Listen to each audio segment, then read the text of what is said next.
The night the most powerful man in Manhattan kissed my hand, nobody remembered the diamonds in the ballroom. They only remembered the waitress everyone had spent the evening pretending not to see. My name is Claire Bennett, and if you had walked into the Grand Astoria ballroom at exactly 7 o'clock that Friday evening, you never would have noticed me. People like me were designed to disappear into the background, balancing silver trays, refilling crystal glasses, smiling politely, while conversations worth millions of dollars floated above our heads like chandeliers. At 26, I had learned that invisibility could be useful. Invisible people overheard things. Invisible people survived. Invisible people kept their jobs. I adjusted the black apron tied around my waist for what had to be the 10th time, smoothing wrinkles that refused to disappear no matter how carefully I pulled the fabric. The uniform came in one standard size, and every shift reminded me that whoever designed it had never imagined someone with curves would wear it. I caught my reflection in one of the mirrored columns stretching toward the ornate ceiling. Brown hair pinned into a neat bun. Pale skin that always flushed too easily when I was embarrassed. Blue eyes that my grandmother used to call hopeful, though lately they mostly looked tired. I took a slow breath before lifting another tray of champagne flutes. Tonight's charity gala gathered Manhattan's wealthiest families beneath ceilings painted with gold leaf and history. Women drifted across polished marble floors wearing gowns that probably cost more than my yearly rent. Men laughed behind tailored tuxedos while discussing investments, political campaigns, and private islands as casually as I talked about grocery prices with my neighbors. My job was simple. Smile. Serve. Stay out of the way. Most guests never looked directly at me. They reached for glasses without making eye contact, speaking over my shoulder as if I were another piece of furniture arranged for their convenience. I had stopped taking it personally years ago. People often ignored what made them uncomfortable, and a plus-size waitress carrying sparkling wine. Through a room built for perfection fit neatly into that category. "Excuse me," one woman snapped without lifting her eyes from her conversation, extending an empty flute behind her shoulder. I replaced it with a full one before she even noticed. "Thank you," her husband muttered absent-mindedly, though I doubted he realized he had spoken to an actual person. Across the ballroom, the orchestra shifted into a softer melody while servers moved like synchronized shadows between linen-covered tables. Somewhere near the entrance, photographers called out names that echoed across the room, followed by flashes bright enough to compete with the chandeliers. My coworker Emily slipped beside me carrying a tray of miniature desserts. "You okay?" she whispered. "Long night already?" I forced a smile. "It's only been 40 minutes. She laughed quietly before disappearing into the crowd again. I envied how easily she blended into this world. Then again, maybe she only seemed confident because she wasn't carrying every unkind glance home with her. I reached for another bottle of champagne just as the conversations around me softened almost all at once. It wasn't silence. Not yet. It was something stranger. The kind of quiet that ripples through a room when someone important has just walked through the doors, even before anyone dares to say his name. The atmosphere changed before I ever saw him. It started with the security staff straightening their posture at the entrance, then the conversations lowering into respectful murmurs, followed by guests subtly stepping aside without being asked. Nobody announced his arrival. Nobody needed to. Power had a sound all its own, and somehow everyone in that ballroom recognized it before I did. Curious despite myself, I glanced toward the grand staircase leading into the ballroom. A tall man in a perfectly tailored black tuxedo walked through the doors with calm, measured confidence, his dark hair brushed neatly back, his pale skin catching the warm glow from the crystal chandeliers above. He did not smile for the cameras waiting near the entrance, nor did he acknowledge the photographers calling his name. Instead, he nodded politely to an elderly couple, shook hands with the chairman of the charity foundation, and continued forward with the quiet certainty of someone who had never needed to demand attention because attention always found him first. I leaned toward another server. "Who is he?" Emily's eyes widened just enough to tell me I should have already known. "Adrian Romano," she whispered. "Just keep doing your job." The way she said his name made me stop asking questions. I picked up another bottle of champagne and continued weaving between tables, pretending I had not noticed dozens of influential people subtly adjusting their behavior as he passed. Even the hotel manager hurried across the marble floor to greet him personally. I had served famous athletes, actors, and politicians before. None of them changed a room the way this man did. It was not fear exactly. It was expectation, as though everyone believed tonight's most important moment had only just arrived. I reminded myself that people like Adrian Romano existed in a completely different universe from mine. Our paths might briefly cross because I carried drinks and he attended expensive charity events, but they would never truly meet. That thought comforted me until table 14 requested another bottle of sparkling water. I walked over with practiced professionalism, carefully placing fresh glasses around the table. The women seated there wore elegant designer gowns, their jewelry reflecting tiny stars across the polished tabletop.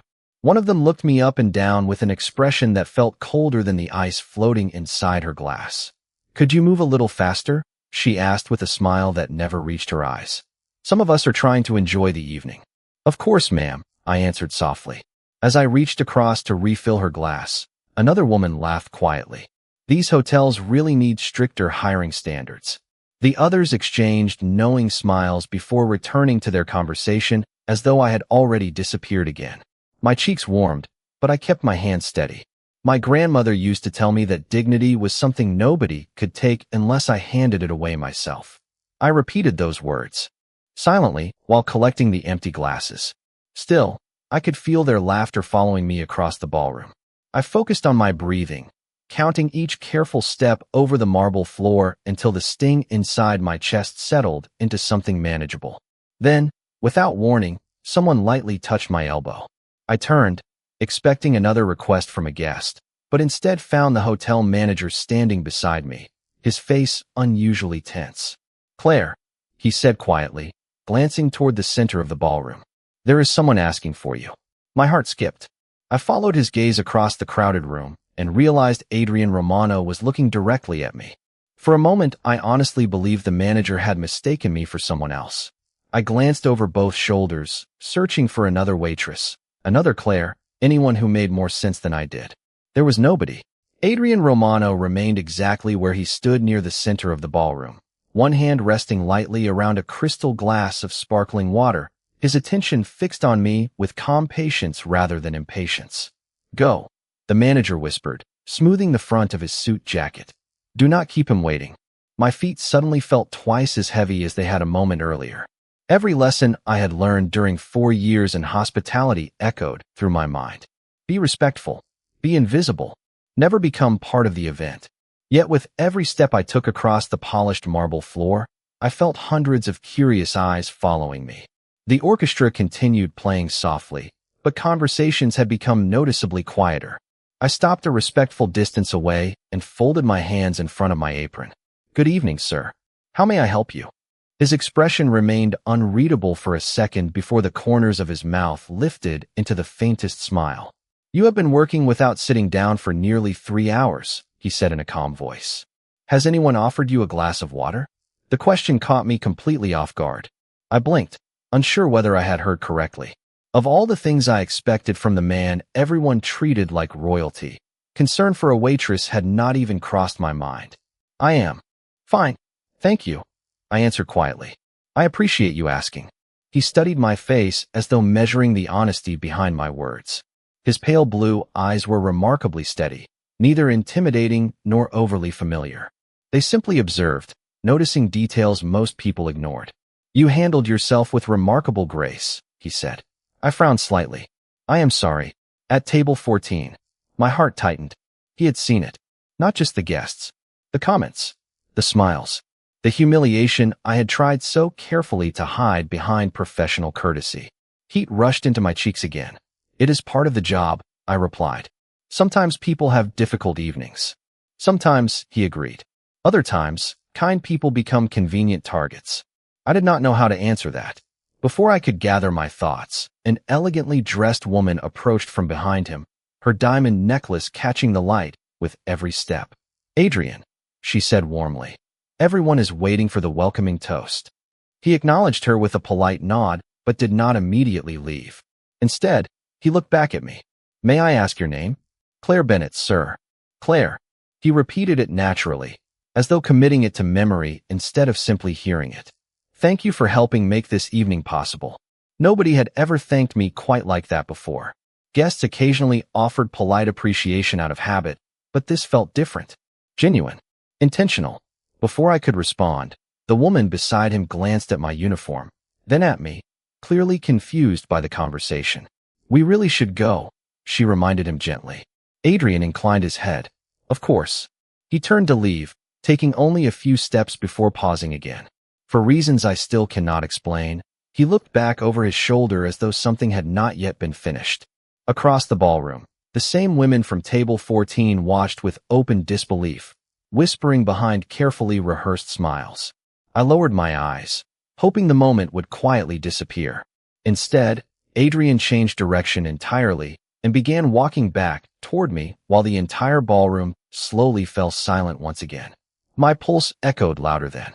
The string quartet, as Adrian Romano crossed the ballroom for the second time, and this time there was no mistaking his destination. Every polished shoe seemed to stop moving. Every conversation dissolved into whispers. I wished I could disappear behind one of the marble columns, but there was nowhere to hide. I tightened my grip around the silver tray in my hands and reminded myself to breathe. Halfway toward me, Adrian paused when a familiar voice broke the silence. "Well, this is unexpected." The woman from table 14 stepped gracefully into his path, her smile flawless enough for magazine covers, but sharp enough to make my stomach tighten. "Surely there are more important people here to speak with than the catering staff." Several guests nearby chuckled politely. She glanced toward me before adding, "Although I suppose every charity event needs a heartwarming moment." More restrained laughter followed. I lowered my eyes to the marble floor, hoping the moment would end before it became even more uncomfortable. Years of working in restaurants had taught me that answering people like her never improved anything. Quiet professionalism usually protected my paycheck. Adrian did not respond immediately. Instead, he looked at the woman with the same calm expression he had worn all evening. "What is your name?" he asked. She blinked, pleasantly surprised. "Victoria Ashford." "Miss Ashford," he said evenly. "I believe charity begins with the way we treat the people standing right beside us." The smile on her face stiffened. Around us, the ballroom grew noticeably quieter. Nobody laughed this time. Victoria recovered quickly, giving a light shrug. "I was only teasing." I assumed everyone understood that. Adrian's voice remained gentle, almost impossibly calm. Kindness rarely needs to announce itself. Neither does disrespect. No anger colored his words. Somehow that made them even more powerful. Victoria searched the faces surrounding her, clearly expecting someone to support her. Nobody did. One by one, people looked away into their glasses or toward the orchestra. Even the hotel manager suddenly became fascinated with a nearby floral arrangement. Adrian finally stepped around her and continued toward me. I could feel my heartbeat climbing with every measured step he took. When he stopped in front of me again, the distance between us was respectful, yet close enough that I could notice the faint scent of cedarwood and fresh linen. "Claire," he said softly, "may I borrow your hand for just a moment?" My eyes widened. I looked instinctively toward the manager, uncertain whether I was even allowed to answer. He gave the smallest nod. My fingers trembled as I carefully set the serving tray onto a nearby table. For one impossible second, I wondered whether I had done something wrong, whether this was some elaborate lesson about hospitality that everyone except me already understood. I slowly placed my right hand into his. His grip was steady, warm, and remarkably gentle. He did not squeeze. He did not rush. He simply held my hand with the same courtesy someone might offer at the beginning of a formal dance. The ballroom had become so quiet that I could hear the faint clink of melting ice inside forgotten glasses. Adrian looked directly into my eyes instead of at my uniform, my apron, or the parts of myself I had spent years trying to hide. Then, with effortless dignity, he raised my hand slightly toward him, and every person in that magnificent ballroom seemed to stop breathing at exactly the same moment. His eyes never left mine. There was no performance in his expression, no trace of mockery, no hidden smile waiting to embarrass me. Instead, there was only quiet respect. Then he lowered his head and placed a gentle kiss upon the back of my hand with the kind of old-fashioned courtesy I had only ever seen in classic movies my grandmother loved. The room fell completely silent. Even the orchestra stopped playing halfway through a note. I stood frozen, unable to remember how to breathe. My first instinct was to pull my hand away, but something about the dignity of the moment held me still. Adrian released my hand immediately afterward, giving me the freedom he had asked for only seconds before. He looked around the ballroom, meeting the eyes of the guests who had watched everything unfold. His voice was calm, yet every word carried effortlessly through the silence. No one who works with honesty deserves to be treated with less respect than anyone else in this room. Nobody answered. Crystal glasses remained suspended halfway to lips. Conversations vanished beneath the weight of his words. I could feel dozens of people looking at me differently now, but I did not know whether it was admiration, confusion, or simple disbelief. Adrian turned his attention back to me. "Thank you for your professionalism this evening, Miss Bennett." My throat tightened. "Thank you, sir." I managed to whisper, afraid that speaking any louder would shatter whatever extraordinary moment had just happened. He offered a small nod before stepping away as naturally as though nothing remarkable had occurred. Within seconds, he was greeting board members, donors, and community leaders with the same composed confidence as before. Yet the ballroom had changed. The room looked identical, but nothing felt the same. Emily hurried to my side, carrying an empty serving tray, her eyes impossibly wide. "Claire," she whispered, "what just happened?" I shook my head slowly.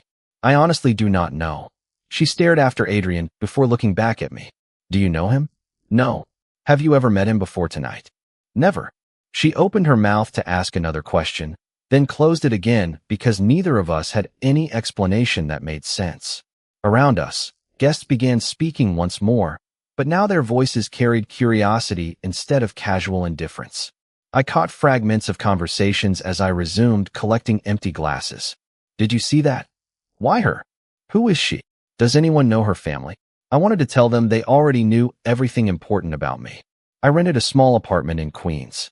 I worked double shifts because bills arrived every month whether I was tired or not. I called my father every Sunday. I still missed my grandmother every single day. There was no mystery waiting to be uncovered.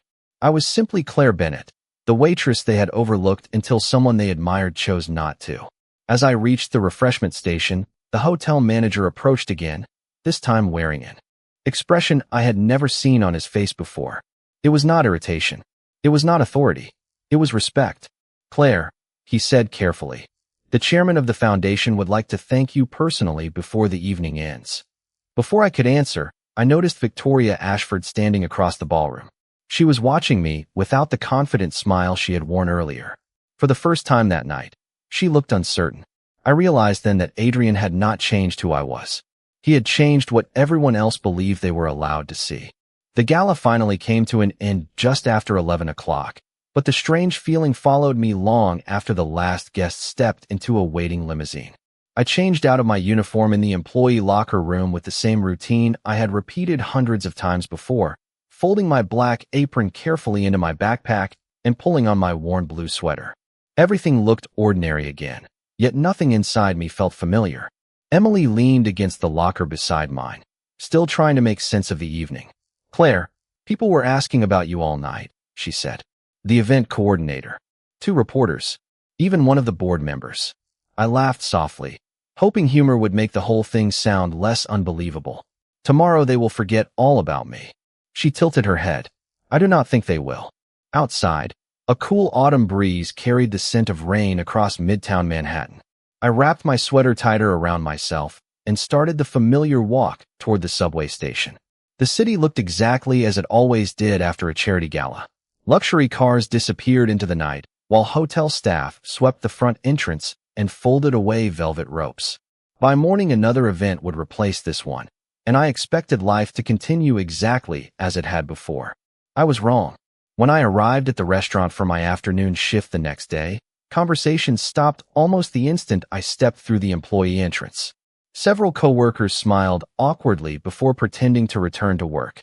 Others openly stared. Even Marco, our usually impatient floor manager, greeted me with unexpected warmth. "Good afternoon, Claire," he said. "You are assigned to the main dining room today." I blinked in surprise. I usually work the patio on Saturdays. "Not today." His tone was almost overly polite. "If you need anything, let me know." As I tied my apron, Emily hurried over carrying her phone. "You need to see this." She opened a social media page filled with photographs from the gala. There were celebrities, donors, business leaders, and politicians smiling beneath crystal chandeliers. Then she stopped on one image. It showed Adrian holding my hand with quiet respect while I looked at him in complete disbelief.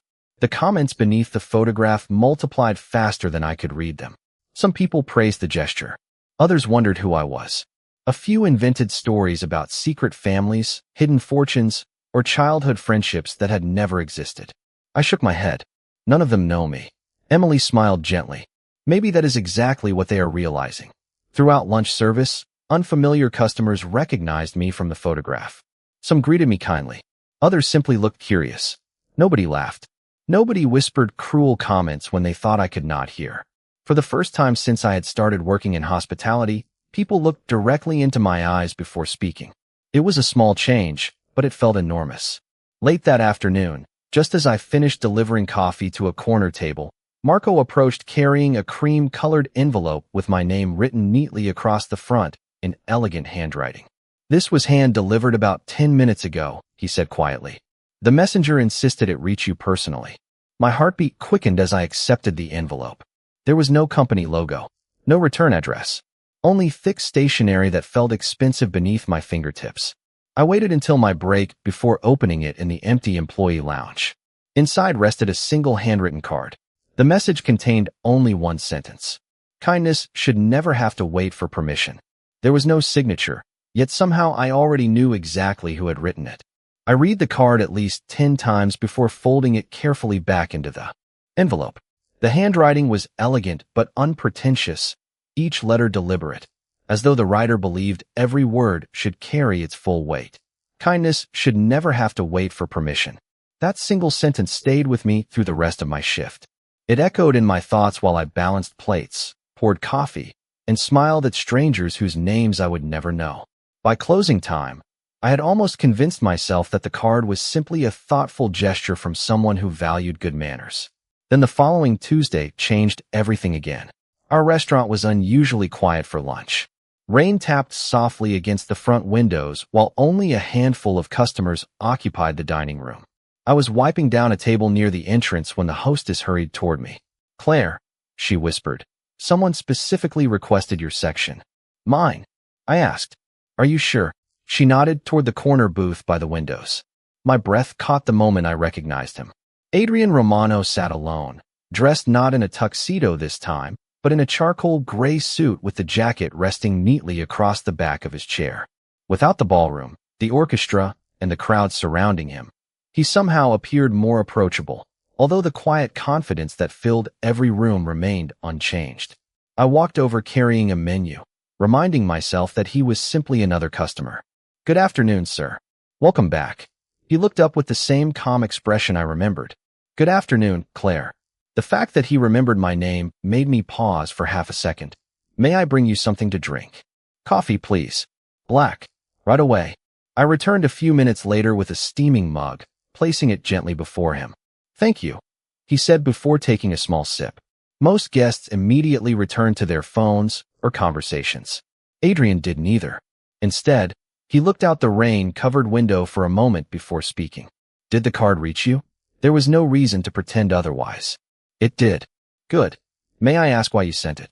He smiled faintly, not because the question amused him, but because he seemed to have expected it. Because gratitude should not depend on an audience. I stood quietly, unsure whether to answer as a waitress or simply as myself. Finally, I admitted the truth. "You changed my week." He slowly shook his head. "No, Claire. Other people changed how they behaved. That difference matters." His words settled somewhere deep inside me. For years I had believed respect was something powerful people chose to give or withhold whenever they pleased. Adrian spoke as though respect should have existed long before he entered the ballroom. Before either of us could continue, an elderly woman walking with a cane approached our table. She smiled apologetically at me. "Young lady, would you mind helping me with my chair?" "Of course." I gently pulled the chair back until she was seated comfortably. "Is this all right?" "Perfect. Thank you, dear." As I turned back, I noticed Adrian watching the exchange with quiet approval. "You see," he said after the woman had settled in. "You do not become kind because someone important is watching. You were already that person." I lowered my eyes, unexpectedly emotional. Nobody had ever described me that way before. At that moment, I understood something that had nothing to do with wealth, famous names, or elegant ballrooms. Adrian Romano had never been trying to place me above anyone else. He had simply refused to let the world keep pretending I belonged beneath them. After that afternoon, something subtle began to change between us. Adrian never appeared unexpectedly, never demanded my attention, and never behaved as though the brief connection we shared entitled him to anything more. Sometimes he visited the restaurant once a week, always ordering the same black coffee and a simple lunch. Sometimes 2 weeks passed without seeing him at all. Yet every visit left me thinking about our conversations long after he walked away. One rainy Thursday, nearly a month after the gala, I found him reading a worn hardcover book while waiting for his meal. That surprised me more than anything else. The newspapers described him as a powerful businessman. Society magazines called him mysterious. None of them had ever mentioned that he folded the corner of a page instead of using a bookmark, or that he thanked every employee by name whenever possible. As I refilled his coffee, curiosity finally overcame my hesitation. "May I ask you something?" He closed the book without marking his place. "You may. Why did you really do it that night?" He did not answer immediately. Instead, he rested both hands around the warm coffee mug as rain drifted softly against the windows. "When I was 12 years old," he said quietly, "my mother worked 2 jobs. One of them was serving tables at a hotel not very different from this one." I remained silent, sensing there was more. She came home one evening pretending everything was fine. She smiled through dinner. She helped me with homework. She even laughed at one of my terrible jokes. His own smile appeared briefly before fading. Years later, she admitted that several guests had spent the entire night making her feel invisible, not because she failed at her job, simply because they believed her work determined her worth. My throat tightened. "I am sorry." He shook his head gently. "She taught me something I have never forgotten. She said the easiest way to judge someone's character is to watch how they treat the person who cannot improve their social standing." I looked down at the coffee pot still resting in my hands. "Your mother sounds remarkable." She was. His voice carried quiet pride rather than sadness. "Everything I know about respect came from her." For a long moment, neither of us spoke. Finally, I smiled. "Can I tell you something in return?" "Please." "I think people misunderstand you." One eyebrow lifted slightly. "How so?"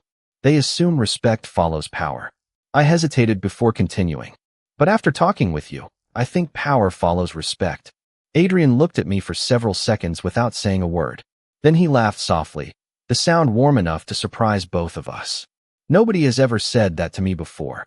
Perhaps they should have." He leaned back in his chair, still smiling.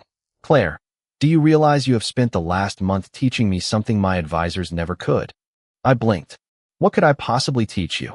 "That dignity cannot be given by someone like me." His eyes met mine with complete sincerity. "It already belongs to every person. The only choice we have is whether we recognize it." His words settled deep inside me, but so did something else. Until that moment, I had quietly believed Adrian had rescued me from humiliation that night in the ballroom. Now I understood the truth was much simpler. He had not rescued me. He had reminded everyone else of a truth they had forgotten. And somehow, without realizing it, I had begun reminding him that even the strongest people still needed someone willing to speak honestly to them. Almost a year passed before I returned to the Grand Astoria Ballroom. This time I was not carrying a silver tray. I was attending the same charity gala as a guest after the foundation invited me to speak about the scholarship program they had created for hospitality workers pursuing higher education. I almost declined the invitation 3 different times. The thought of walking back into the room where my life had quietly changed felt overwhelming. In the end, Emily convinced me. "You belong there," she said while helping me choose a navy blue evening gown. "Not because of who invited you, because of who you have always been." Standing outside the ballroom doors that evening, I took one slow breath before stepping inside. The chandeliers still reflected thousands of tiny lights across the polished marble floor. The orchestra still filled the room with gentle music. Familiar faces moved through elegant conversations, but something had shifted. People smiled as I entered. Several remembered my name. The hotel staff greeted me like an old friend instead of simply another employee passing through the kitchen. The chairman of the foundation thanked me for inspiring dozens of scholarship applications from young workers who had believed nobody noticed them before. As I looked around the room, I realized the greatest change had not happened inside the ballroom. It had happened inside me. I no longer walked with my eyes fixed on the floor. I no longer apologized for taking up space. Confidence had arrived quietly, one respectful conversation at a time. A few minutes later, the orchestra paused as the evening host welcomed everyone. Near the back of the ballroom, the entrance doors opened once again. Adrian Romano stepped inside, wearing another perfectly tailored black tuxedo. Just as before, conversations softened without anyone asking them to. Yet when his eyes found mine across the room, his expression changed from composed formality to genuine warmth. Instead of waiting for introductions or formal announcements, he crossed the ballroom with the same calm confidence I remembered from a year earlier. Guests naturally stepped aside, watching with quiet curiosity.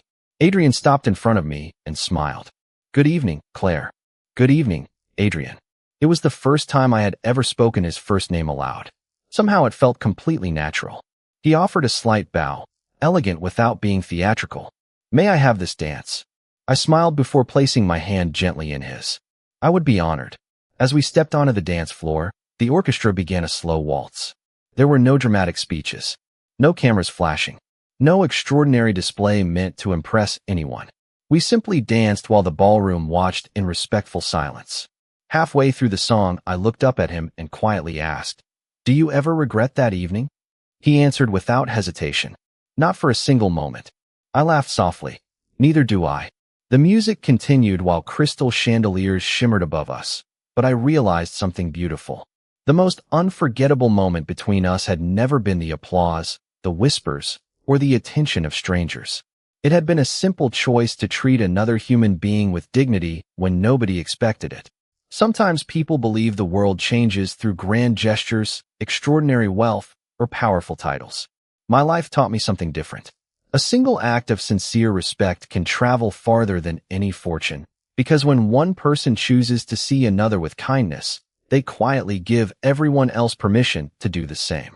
And if anyone ever asks me when my life truly changed, I will not tell them about the ballroom, the music, or the elegant guests. I will simply tell them that the right person looked at an ordinary waitress and reminded an entire room that every person deserves to be seen.